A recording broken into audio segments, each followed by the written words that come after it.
തീൻമേശയിലേക്ക് എത്തിയപ്പോഴാണ് അവരുടെ ഇഷ്ടവിഭവത്തിന് പഴയ പ്രതാപമില്ല എന്ന സത്യം പലരും തിരിച്ചറിഞ്ഞത്.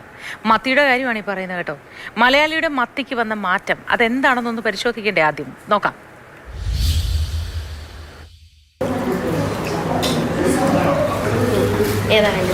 മത്തി, ചുണ്ട, കുഞ്ഞാരമീൻ, സിലോപ്പി, കൊഞ്ച്.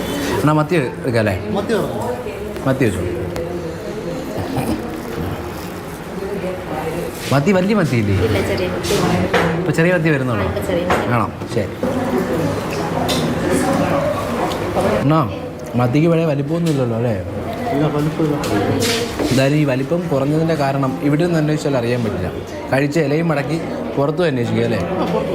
മത്തി വല്ലാണ്ടങ്ങ് മെലിഞ്ഞ മത്തി മലയാളികളുടെ ഇഷ്ടത്തെ ബാധിച്ചു. ചെറിയ മത്തി, വലിയ മത്തി ഇല്ല ഇപ്പോഴും. എന്ത് കാശുണ്ട്, കാര്യം ചെറിയ മത്തിയല്ലേ, ഇതുകൊണ്ട് പിന്നെ എന്ത് ചെയ്യാനൊക്കും. ആവശ്യക്കാരേ ഉള്ളൂ മത്തി. ഒരു കൂറ് 50 രൂപയ്ക്കാണ് വാരി വെച്ചിരിക്കുന്നത്. മെലിഞ്ഞെങ്കിലും ആളുകളുണ്ട്. മത്തിയുടെ രൂപമാറ്റം ബാധിച്ചത് ചെറുകിട മത്സ്യ കച്ചവടക്കാരെയാണ്. കുഞ്ഞു മത്തി ആയതുകൊണ്ട് കൊടുക്കൂല എന്ന് പറയും.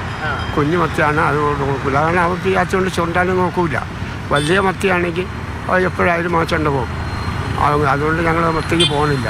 കടലിലെ അനുകൂല കാലാവസ്ഥ മത്തിക്കുഞ്ഞുങ്ങളുടെ എണ്ണം കൂടാൻ കാരണമായെങ്കിലും തുടർന്നുള്ള ഭക്ഷ്യലഭ്യതയിലെ കുറവ് വളർച്ചയെ ബാധിച്ചെന്ന് വിദഗ്ധർ.